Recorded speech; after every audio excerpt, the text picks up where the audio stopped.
ঘটনা। একটা কাঠুরে জঙ্গলে কাঠ কাটছিল, তখনই নেকড়ে ওইখানে পৌঁছে যায়।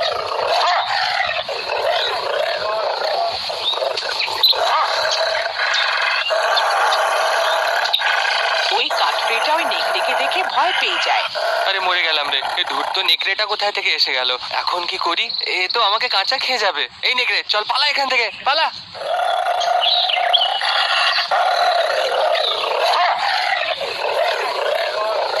তখনই নেকড়ে ওকে দেখে গর্জন করতে লাগলো। আরে মরে গেলাম রে, এই ধূর্তটা তো গর্জন করছে। এখন কি করি? আরে পালাও রে, আরে মরে গেলাম রে, আরে পালাও রে, আরে মরে গেলাম রে, মরে গেলাম।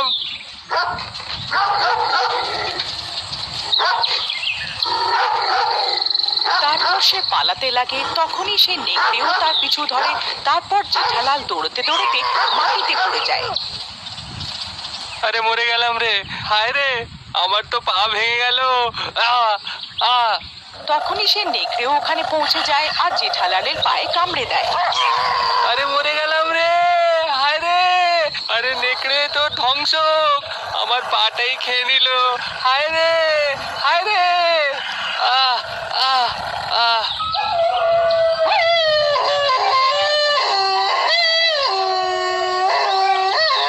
তারপর সে নেকড়ে তাকে কামড়ে ওখান থেকে চলে যায় আর জেঠালালও যেমনি তেমনি করে বাড়ি পৌঁছে যায়। আরে এটা কি হলো? তোমার পা থেকে রক্ত কি করে পড়ছে? আমি আমি জঙ্গলে কাঠ কাটছিলাম, তখনই একটা ধূর্ত নেকড়ে এসে আমার পায়ে কামড়ে দেয়। কোনো ব্যাপার না, এটা তাড়াতাড়ি ভালো হয়ে যাবে, ভয় পেও না। রাত্রে দুজনে শুয়ে থাকে।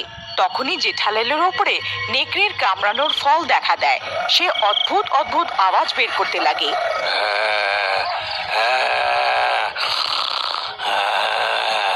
এই আওয়াজ শুনে তার বউ ভয় পেয়ে যায়। আরে হতচ্ছাড়া, কিরকম আওয়াজ বার করছিস? চুপ করে শুয়ে পড়, আমার ঘুম নষ্ট করিস না, না হলে সকালে খাবার বানাবো না।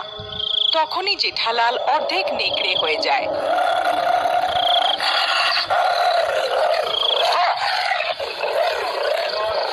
আরে মরে গেলাম রে, এনার কি হলো? ইনি তো অর্ধেক নেকড়ে হয়ে গেলেন। আরে মরে গেলাম রে, এখন কি করি? তারপর কমলা দৌড়ে ঘরে থেকে বেরিয়ে যায় আর বাইরে থেকে দরজা বন্ধ করে দেয়। তারপর সেই রাক্ষস জোরে জোরে দরজাতে মারতে লাগে আর বাইরে বের হওয়ার চেষ্টা করতে লাগে। সেই নেকড়ে জানলার থেকে উঁকি মেরে বাইরে দেখতে লাগে। এই মূর্খ মেয়ে, দরজাটা খোল, আমার অনেক খিদে পেয়েছে। খোল দরজাটা। ওগো, এ তোমার কি হলো? তুমি তো অর্ধেক নেকড়ে হয়ে গেছো। ওই নেকড়ের কামড়ানোর জন্য এইসব হচ্ছে না তো? এখন আমি কি করি? তখনই সব চেঁচামেচি শুনে কিছু গ্রামের লোকজনেরা ওখানে পৌঁছে যায়। ঘরে ওই অর্ধেক নেকড়ে আর অর্ধেক মানুষকে দেখে সবাই আশ্চর্য হয়ে যায়।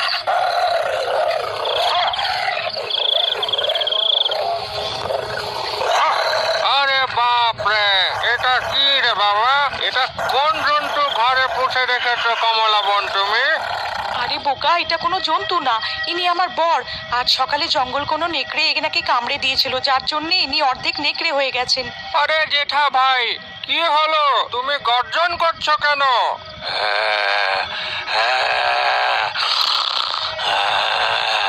একটু শান্তিতে বসে পড়ো ভাই, সব ঠিক হয়ে যাবে। তখনই সে গর্জন করে। এই মূর্খ গ্রামবাসী, আমাকে একবার ঘরের বাইরে আসতে দে, তারপরে দেখ আমি তোদের কি অবস্থা করি। আরে ভাই, এ যদি বাইরে বেরিয়ে গেল তো আমাদের মধ্যে কাউকে বেঁচে থাকতে দেবে না। কিন্তু ভাই, এখন এর করি কি?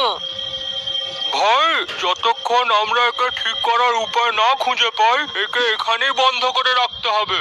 তারপর সব গ্রামের লোকেরা ওই ঘরের বাইরে হাতে মশাল ধরে পাহারা দিতে লাগে।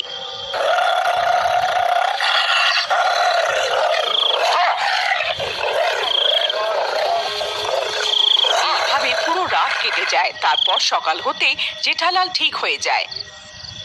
ওগো, তোমার কিছু মনে আছে? কাল রাতে তুমি অর্ধেক নেকড়ে হয়ে গেছিলে। তুমি এটা কি বলছো প্রিয়তমা? এটা কি করে হতে পারে।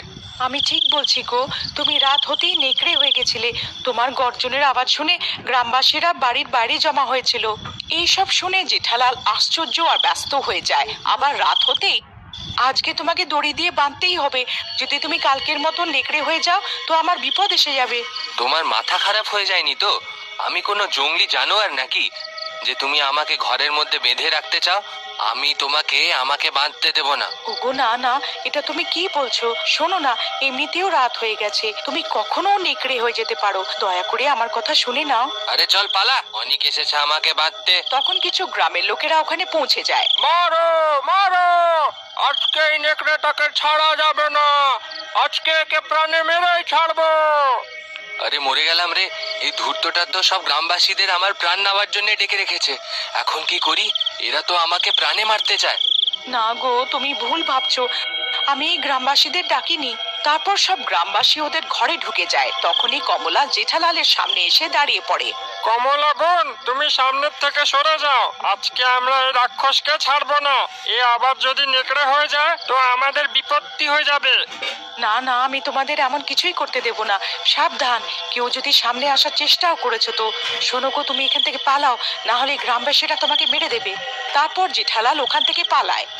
আরে পালাও রে পালাও, এই গ্রামবাসীরা তো পাগল হয়ে গেছে। আরে মরে গেলাম রে, পালাও রে, পালাও পালাও। আরে মারো রে, এটা পালাতে না পারে, মারো মারো মারো মারো। সব গ্রামবাসীরা হাতে মশাল নিয়ে ওর পেছন করতে থাকে।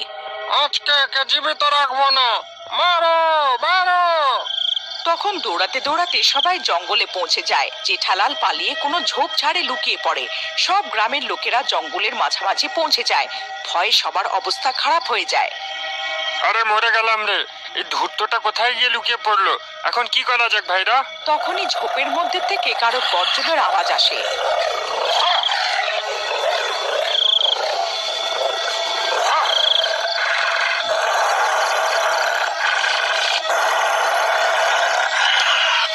সব গ্রামবাসীরা ভয় পেয়ে যায়। তখনই জেঠালাল সামনে চলে আসে।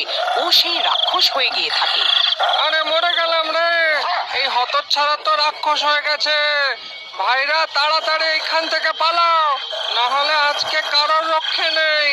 আরে পালাও রে, সবাই নিজের নিজের প্রাণ বাঁচিয়ে পালাও রে।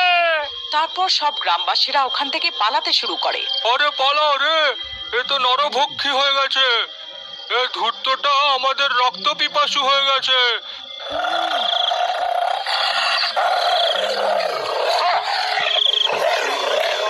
আরে পালাও রে পালাও। সব গ্রামবাসীরা পালাতে পালাতে গ্রামে ফিরে আসে আর জেঠালালের ঘরে ঢুকে পড়ে। আরে কি হলো? তোমরা আমার বরের সঙ্গে কি করেছো? আরে কমলা বোন, তোমার বর তো আমাদের হাতে আসার আগেই রাক্ষস হয়ে গেল। এখন যা কিছু করার সেই করবে।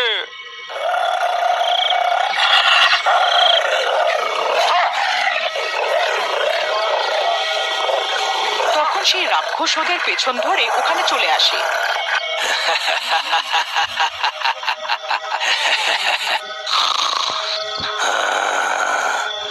এখন বেঁচে কোথায় যাবে? আমার অনেক খিদে পেয়েছে, আমি কাউকে ছাড়বো না।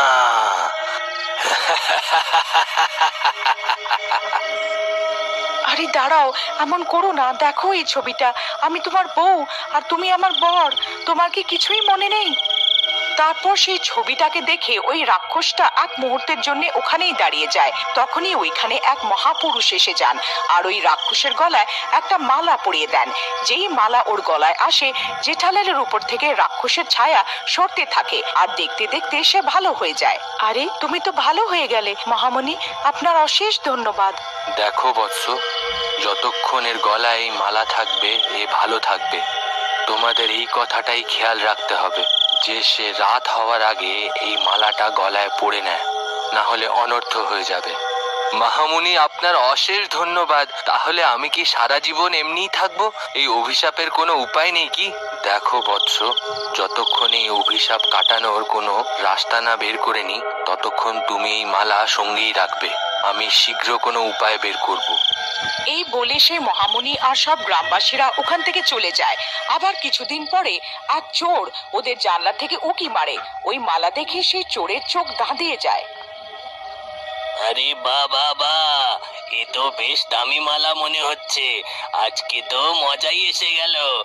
বা বা বা। যদি আপনি আগের অংশ দেখতে চান তো